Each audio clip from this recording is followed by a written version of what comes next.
하민이가 학교 가서 이제 벌써 고3이 돼가지고 끝날 때가 돼서 지금 한참 수시 이제 원서를 쓰고 썼어요. 저희 집안 네 가족 중에 오직 아무도 신경 안 쓰고 저희 집사람 혼자 신경 안 쓰고 그렇게 하고 있는데 벌써 3학년이 됐구나 싶으니까 참 빠르다는 생각이 들어요. 3학년이 됐다 생각하니까. 예. 그래서 꼬맹이 같은 거 기숙사에 집어넣을 때가 그런 것 같은데 벌써 3학년이 되고 이제 내년이 되면 이제 성인이 되었다고. 예. 하민이는 지금 신났어요. 20살이 되면 세상이 바뀌는 줄 알아요. 아주 신나가지고 20살만 되면 이제 지 마음대로 살겠다고. 예.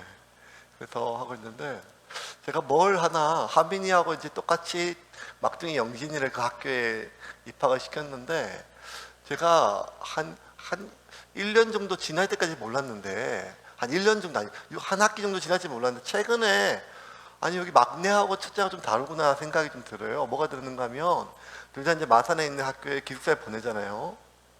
그럼 이제 주일 저녁에 제가 학교에 태워줘요. 그런데 신기한 거는요. 이 비밀인데 얘기할지 한번 하겠죠.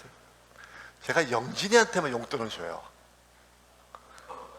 만 원씩 영진이 이렇게 하면 지 엄마도 모르게, 그러니까 하민이 영진이 일주일 용돈이 2만 원이거든요. 둘 다 2만 원 용돈이 그걸로 이제 일주일 지내는데 영진이 이렇게 지방이나 아니면 이렇게 양치하고 있을 때 옆에 가면 주머니에서 오를 착착 찔러주면 지가 딱 받고 저보고 씩 웃는 게 그게 그 표정이 저하고 나하고 통해서 엄마 모르는 거야, 너 누나도 모르는 거야.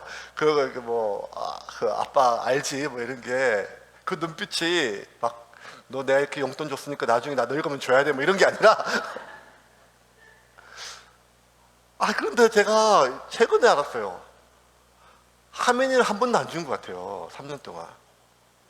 네. 근데 영진이는 거의 매주 준 것 같아요. 매주.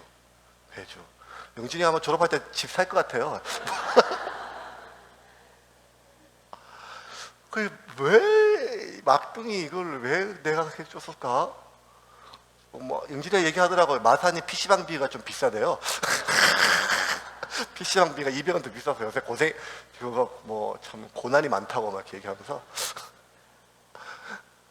왜 얘만 이렇게 주나 했더니만 제가 고등학교 졸업해서 시골에서 이제 서울 올라올 때 어떤 장면이 확 떠오르는 게 뭔가 하면 이제 그때 마지막에 아버님이 제 손에 꼭 끼워주던 이렇게 얼마 안 되는 몇만 원 안 되는 돈인데 주머니에 꽉 집어 넣어주면서 이렇게 밥 굶지 마라 했던 그 기억이 아버지 돌아가신 지 거의 30년 가까이 됐지만 아직도 제 마음속에 있는 것 같아요. 팔남매 중에 막내인데 이렇게 서울에 처음으로 올라가서 하는데 집안 형편이 어려워가지고 뭐 이렇게 많이 이렇게 도와주지 못하니까 손에 꼭 쥐어줘가지고 이렇게 밥 굶지 마라 했던 그 마음이 제 안에 있는 것 같아요. 그러니까 먼 길 떠나는 자식 막둥이 힘들고 어려울 때 내가 뭐 큰 힘은 안 되지만 이거라도 좀 이렇게 힘을 삼아가지고 좀 버텨봐라 하는 그런 마음이겠죠. 베드로전서는 그런 마음으로 쓴 편지예요.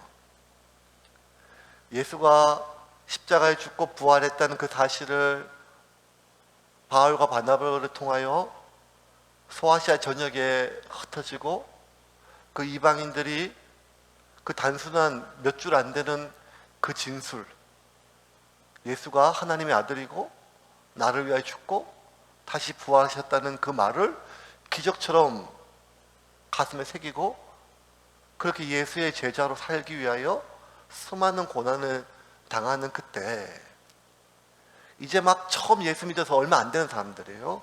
그 사람들이 당하는 고난들이 참 많았거든요. 참 힘들고 어려운 시기예요.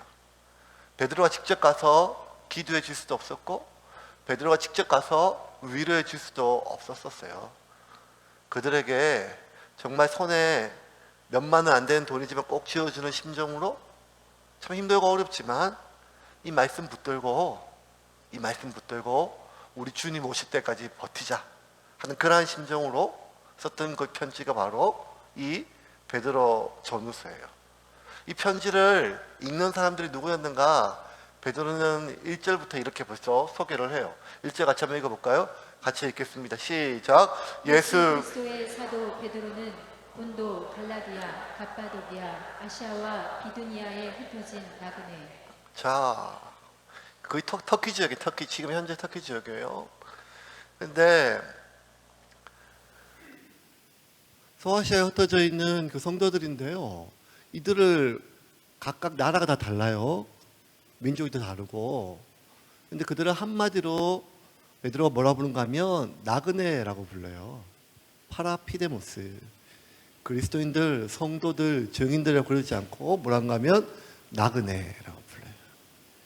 이것이 바로 이 이방 땅에서 이방인으로서 예수를 믿고 제자로 살아가야 될 그 사람들의 삶을 단적으로 표해주는 말이에요. 파라피데모스, 나그네들.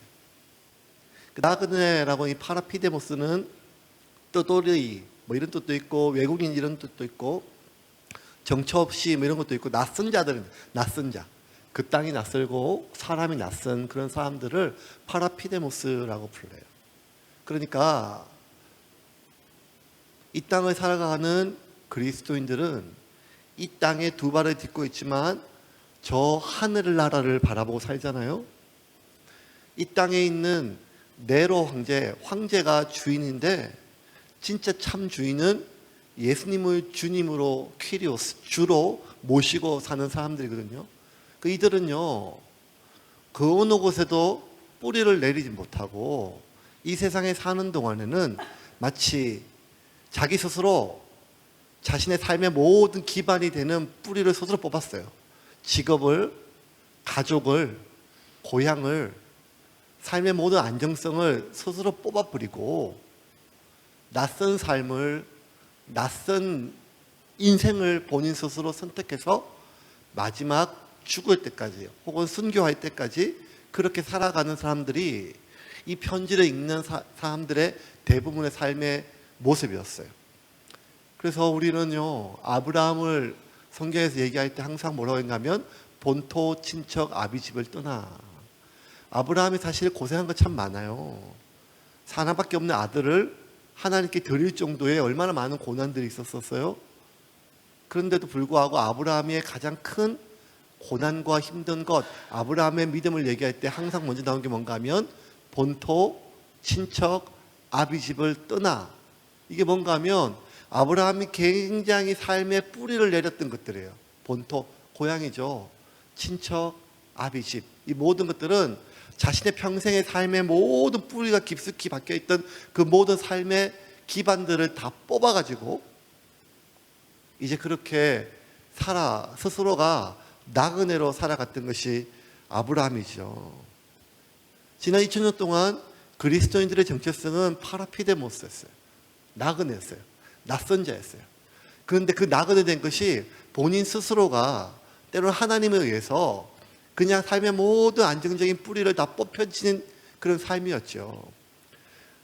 이 땅에 복음을 처음으로 전해준 언더우드 선교사가 썼던 기도문 중에 조선의 마음이 보이지 않습니다라고 하는 기도문이 있어요. 그 기도문의 시작에 처음 이런 구절이 나와요. 제가 한번 읽어볼게요.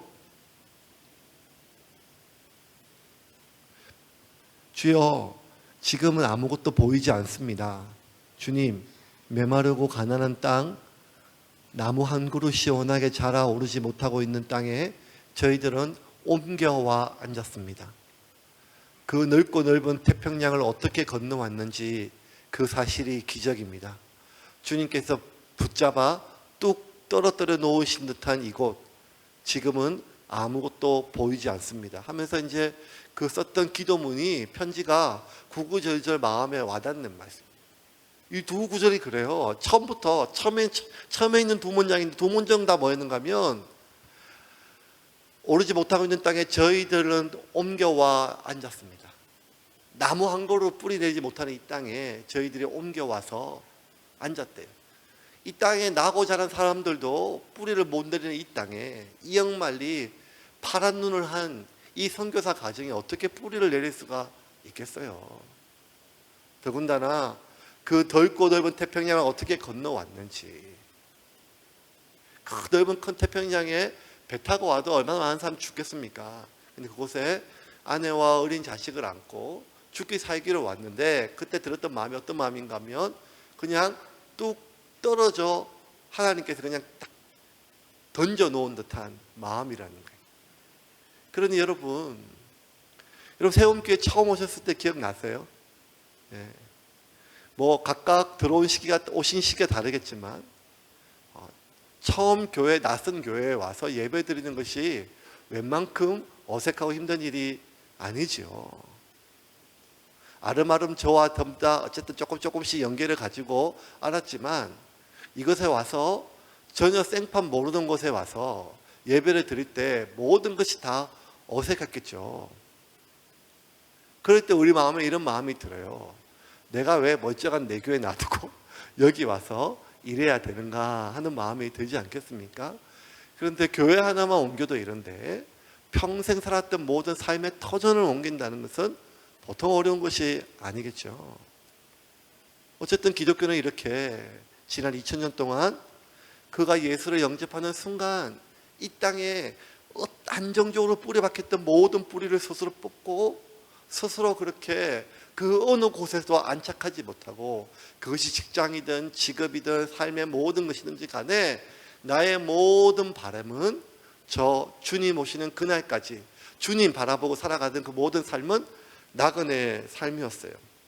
그렇게 2000년 동안 지나왔죠. 더군다나 이렇게 나그네의 삶 자체로도 고달프고 어려운데, 지금 이 베드로가 이 편지를 쓴 시기를 AD 한 64년경으로 보는데, 이 AD 64년경은 어느 시기인가 하면 네로 황제 시기예요. 네로 황제가 로마의 대화재를 일으켜가지고 그 모든 것들을 기독교인들, 그리스도인의 탓으로 돌리고 그리스도인들 대박해를 시작하기 직전이란 말이에요.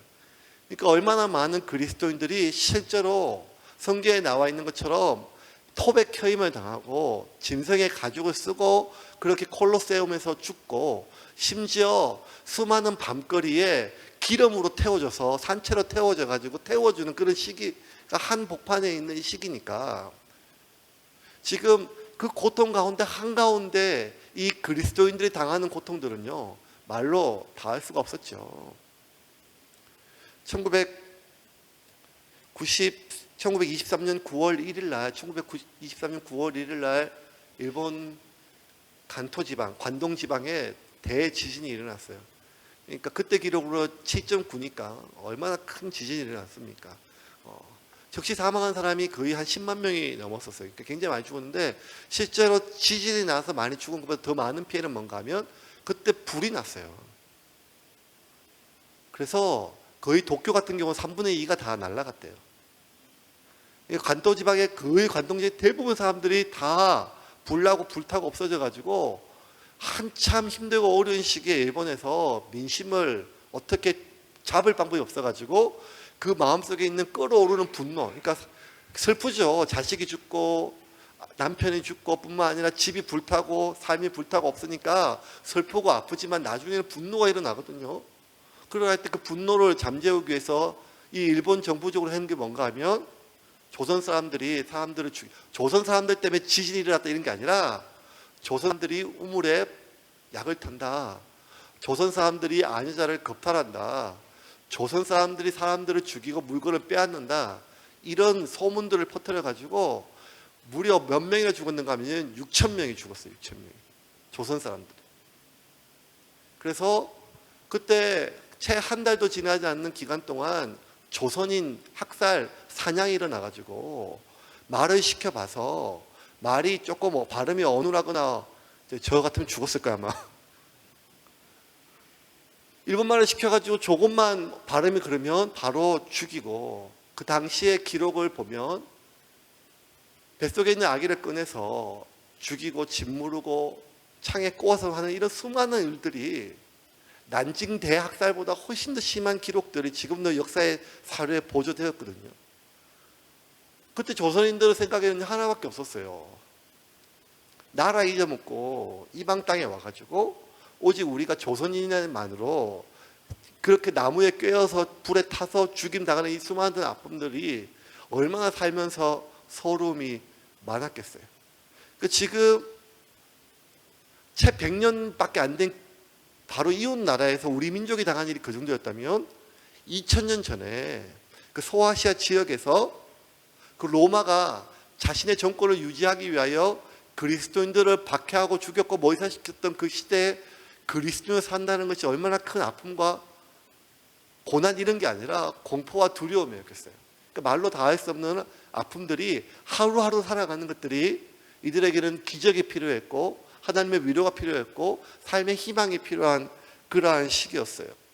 그때 베드로가 예루살렘에서 그 고난당하는 특별히 유대인들도 아닌데 이방인들이 복음 듣고 예수 받아들이고 그렇게 죽어간다는 소식을 듣고 그렇게 고난당한 소식을 듣고 그들을 위해서 무언가 해결책을 제시해 줘야 됐어요.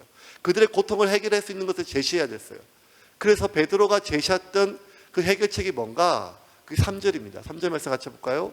3절 말씀 같이 읽겠습니다. 시작. 우리 주 예수 그리스도의 아버지 하나님을 찬송하리로다. 그의 많으신 긍휼대로 예수 그리스도를 죽은 자 가운데서 부활하게 하심으로 말미암아 우리를 거듭나게 하사 산 소망이 있게 하시며.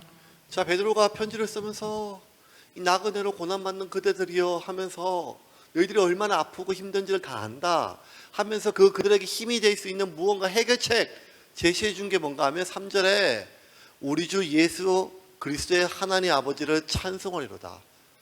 찬양하자였어요. 너무 어이가 없죠. 왜냐하면 굶어 죽는 아이에게 먼저 빵을 주고 복음을 전해야 될 거 아니겠습니까? 지금 병들어서 죽어가는 사람들에게 일단 먼저 병은 치료해 주고 그에게 복음을 전해야 되지 않겠습니까? 온몸이 벗겨져서 수치를 당하는 사람에게 먼저 겉옷을 벗어서 옷을 수치를 가리게 한 뒤에 복음을 전하는 게 맞잖아요. 물론 하나님께 찬양해야죠. 하나님 높여야 되죠. 이 백성은 나에게 찬송이 되게 하기 위하여 우리가 하나님께 예배드리는 것이 우리 존재의 목적이죠. 맞아요. 맞는 말이에요. 그런데 지금 이 상황에서는요, 그렇게 죽어가고 고통당하고 아프고 견딜 수 없는 삶 가운데 무언가 이 모든 문제를 해결해 줄 수 있는 해결제를, 치료제를 줘야죠. 이 고통의 아픔 속에 있는 치료제. 치료제가 뭐겠어요? 고통의 원인을 해결해 주거나 제거해 주는 거 아니겠어요? 이 질병이나 이 고통을요?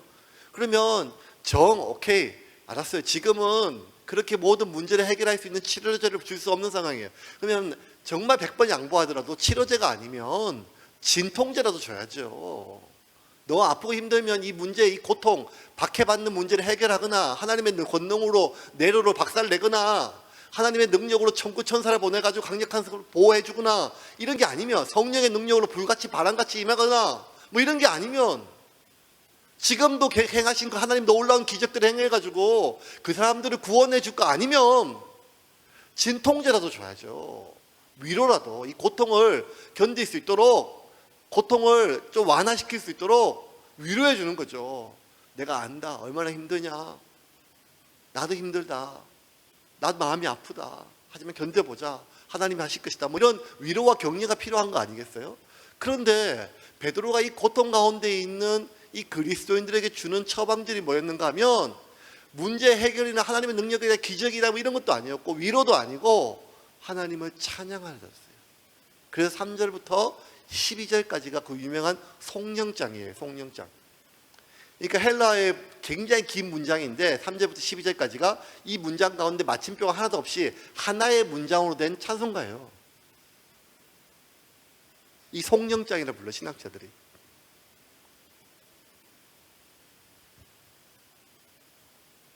베드로가 이들에게 줄 수 있는 처음이자 마지막이자 전부는 뭔가 하면 하나님을 찬양하자는 거였어요.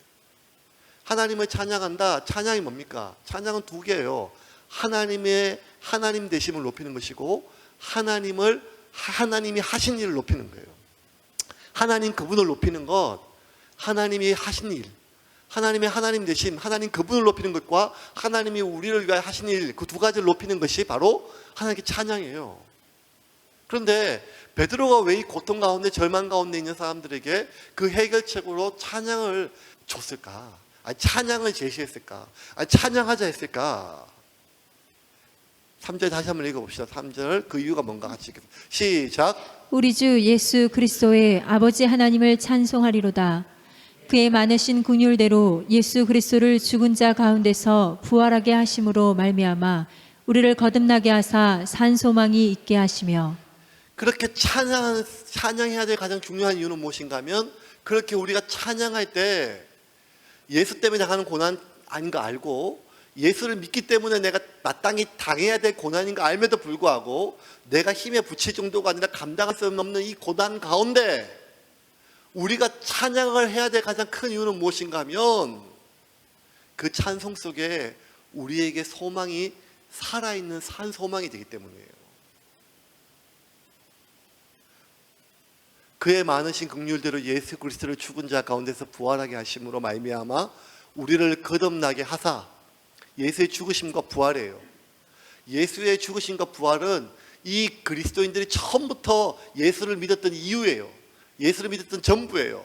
근데 그럼에도 불구하고 그 예수의 죽음과 부활이 우리에게 살아있는 소망이 되기 위해서는 우리가 하나님의 하나님 되심과 하나님이 우리를 위해 하신 일을 찬송할 때 다시 우리에게 살아난다는 것입니다. 산 소망은요, 말 그대로 막연한 소망이 아니에요. 언제가 되겠지? 잘 될 거야? 뭐 이렇게 하는 긍정적 사고가 아니에요. 말 그대로 산 소망은요, 살아있는 소망이에요.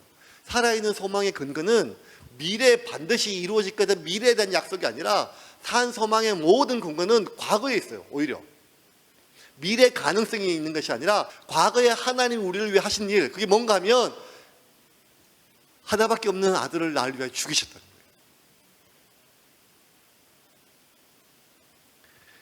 해운대 라이트하우스 그 교회가 왜 해운대 시작됐는가 하면, 그 해운대 고등학교 시작됐는가 하면, 송영걸 목사님이라고 하신 서울에서 목회하시고 은퇴하셨던 원로 목사님이 계세요. 그 목사님 은퇴하시면서 그 서울에 있는 교회 목사님, 그 집사님 한 분이 해운대 고등학교 이사장이세요. 그래서 이제 송영걸 목사님 보고 개척을 하라고 하셨는데, 이제 본인이 연세가 많으시니까 홍 목사님께 좀 부탁을 한 거예요. 저는 이제 그 얘기를 제가 작년부터 알고 미리 준비를 하고 기도하고 있었는데, 송영걸 목사님은 제가 이름 듣는 순간 제가 깜짝 놀랐어요. 왜냐하면 저한테 인상 깊은 목사님이거든요. 그분이 어떤가 하면, 제가 신학대학교 2학년 때 청신대학교 오셔가지고 부흥회를 하시는데, 그때는 시카고 헤브론 교회 담임으로 오셨었어요. 시카고 헤브론 교회 계시는 송영걸 목사님, 제가 지금도 기억나요.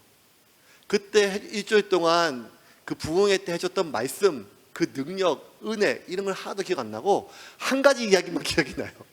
그 송영걸 목사님 뭐가 기억나는가 하면, 그 목사님이 저한테가 아니라 그때 막 한 1000명을 모셔놓고 이제 셰프를 할 때, 몇째 날인지 잘 모르겠는데 그때 이런 얘기를 해주셨어요.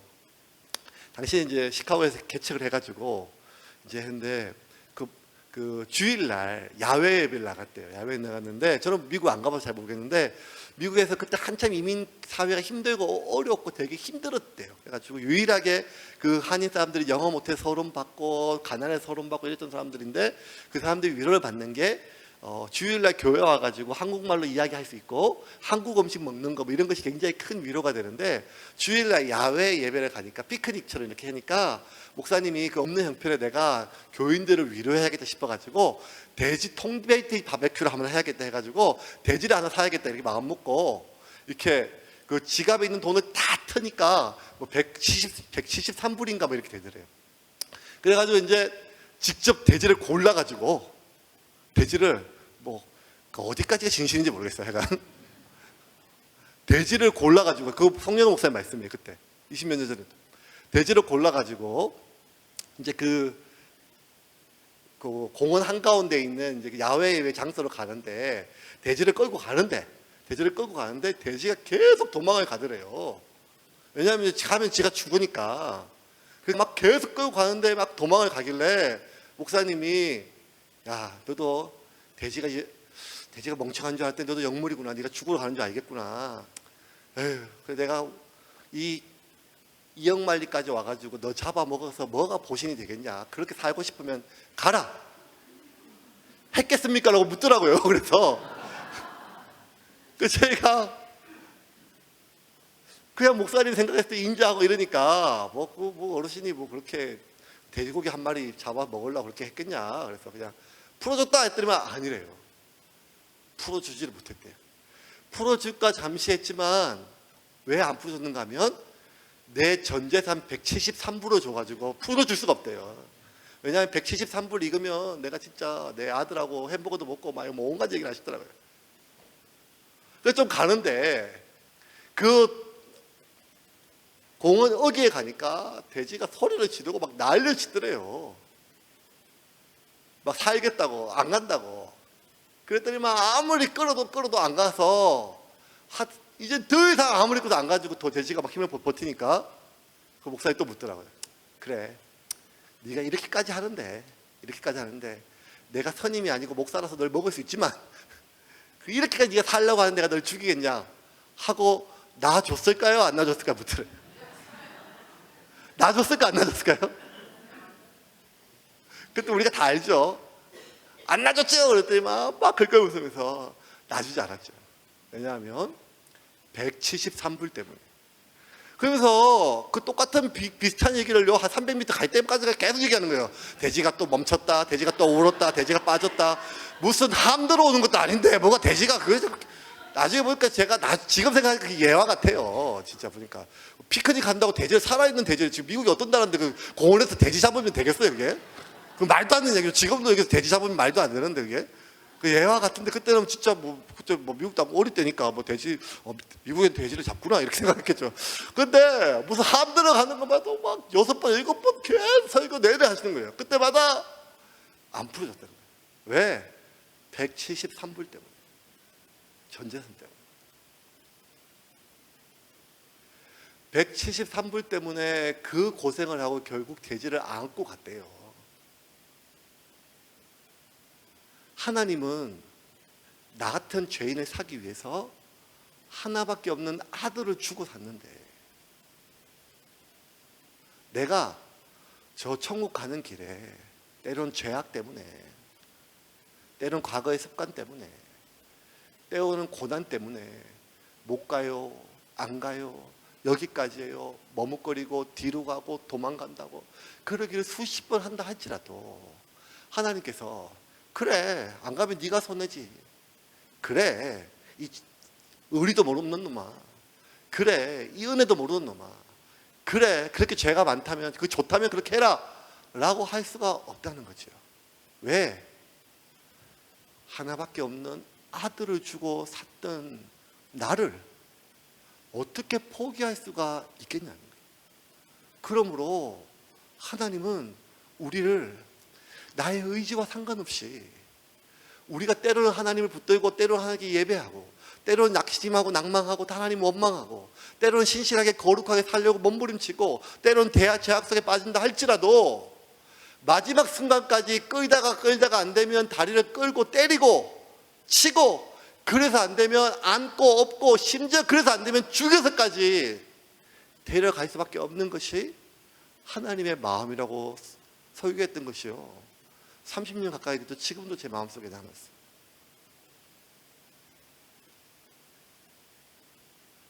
우리에게 산 소망이 되는 가장 큰 이유는 무엇인가 하면 앞으로 꼭 하나님이 내게 상급을 주시겠다고 하는 미래에 대한 희망이 아니라 나를 위하여 나를 구원하기 위하여 하나님이 치르신 그 대가가 너무 소중하고 큰 것이기 때문에 나가 나를 못 믿고 내가 오늘 아무리 기도해도 또 넘어질 거고 내가 오늘 아무리 회개해도 또 자빠질 건데 그럼에도 불구하고 나를 향하신 하나님의 은혜를 우리가 확신할 수 있는 것은 무엇인가 하면 내 회개의 진정성과 나의 간절한 소망을 내가 알기 때문이 아니라 나를 구원하시기 위하여 하나님이 치르신 그 값이 얼마인지를 알기 때문에 우리는 우리에게 있는 이 소망이 죽은 소망이 아니라 산 소망이 됨을 믿으시기를 바랍니다. 그렇게 우리에게 산 소망이 되는 이 소망은요 나를 위하여 죽으신 예수 그리스도의 그 값비싼 희생뿐만 아니라 나를 위하여 다시 부활하셨다는 거예요. 3절 다시 한번 읽겠습니다. 3절 시작. 우리 주 예수 그리스도의 아버지 하나님을 찬송하리로다. 그의 많으신 긍휼대로 예수 그리스도를 죽은 자 가운데서 부활하게 하심으로 말미암아 우리를 거듭나게 하사 산 소망 있게 하시며 우리의 소망은 죽은 자를 다시 살리신 부활하신 주님의 능력이 우리에게도 있다는 거예요. 예수를 다시 살리셨을 뿐만 아니라 예수를 다시 살리신 하나님이 나도 다시 살리신다는 거예요. 내가 죽었을 때 내 육체를 다시 살리실 뿐만 아니라 나의 죽음 같은 이 상황, 다 끝난 것 같은 이 상황, 다 사방에 우겨쌈을 당한 것처럼 이제는 아무리 봐도 소망 하나. 여러분, 죽음이 왜 우리에게 절망인가 하면 아무리 약하고 아무리 힘들고 아무리 어려워도 연약해도 아무리 병이 커도 호흡이 남아있고 생명이 띠비해서 우리에게 희망이 있어요. 근데 마지막 호흡이 끊어지면 끝이잖아요. 호흡이 끝이면, 심장이 멈추면, 호흡이 없으면 그때는 그 사람이 방금 전까지 그렇게 팔팔하고 아무리 힘이 많이 있어도 호흡이 끊어지는 순간 우리는 아무것도 기대할 수 없는 게 죽음 아니겠습니까? 죽음처럼 내 삶의 모든 상황이 손바닥만한 구름이 아니라 완전히 끝난 것처럼, 아니 끝난 거죠. 빛이 없어요. 빛이 없어요. 사방에 우겨싸미를 당한 것처럼 얘기하는데 아무리 사방을 벽으로 싸둬요. 그 두꺼운 벽을 투과하는 빛이 있어요. 엑스레이 같은 이런 것들 있죠. 사람 몸도 뚫고 금속도 뚫어요. 그런데 그 광선이요, 엑스레이뿐만 아니라 더 강력한 광선도 절대 못 뚫는 게 있는데 그게 뭔가 하면 납이라고 하더라고요.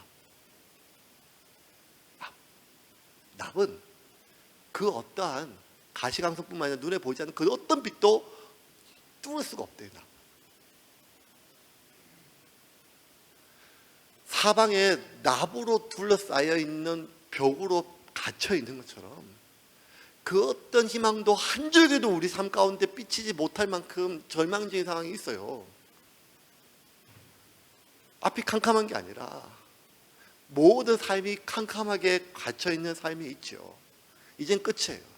이젠 진짜 끝이에요. 이제는 아무리 내가 회개해도, 이제는 내가 아무리 하나님께 부르짖어도, 이제는 내가 아무리 뭘 해도 이제는 끝이에요. 그런데 모든 것이 끝난 그 상황 속에서도 예수를 다시 살리신 하나님이 너희들도 다시 살리실 것이다. 모든 것이 다 끝난 상황 속에서도 예수를 다시 살리신 하나님이 너희의 그 상황을 살리실 것이다. 내 모든 삶이 끝나고 나의 신앙도 나의 믿음도 나의 거룩도 끝난 것처럼 느껴지는 나의 죽음도 하나님이 너를 다시 사용하실 거다 라고 이렇게 편지를 쓰는 베드로는 그 말을 할 수 있는 자격이 있어요. 왜냐하면 베드로는 정말 끝난 사람이었거든요. 베드로는 예수님을 떠난 걸 넘어서 예수님을 부인한 사람이었고, 예수님을 부인한 것을 넘어서 베드로는 예수님을 저주한 사람이에요. 그것도 3번씩. 베드로는 그 예수님을 3번씩 부인하고 저주하고,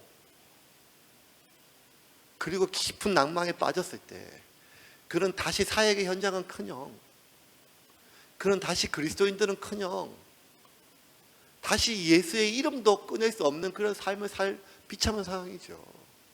목회하다 사고 쳐서 실족하고 이런 정도가 아니라 그런 이제 모든 것이 무너진 사람이에요.